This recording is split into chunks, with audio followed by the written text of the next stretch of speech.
যার জন্য আমার এর আগেও যে সেক্রেটারি যারা ছিলেন তারা অনেক হাই প্রোফাইলের একজন, তারা ট্রাই করে অনেক সময় অনেক সমাধান করতে পারে নাই।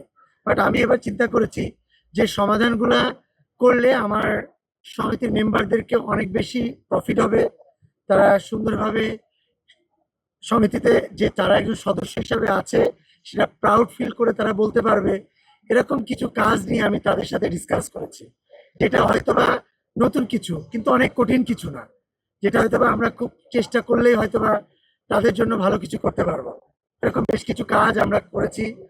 আমাদের এর আগে কোনো ইশতেহার ছিল না, প্ল্যানিং ছিল। আজকে আমরা শপথ নিয়েছি, এরপরে আমরা আমাদের মেম্বারদের সঙ্গে একটা গেট টুগেদার করব, করে তাদের কাছ থেকে তাদের কিছু প্রবলেম আমরা শেয়ার করবো, তাদের প্রবলেমগুলো কি কি আছে, তাদের প্ল্যান জানতে চাইবো।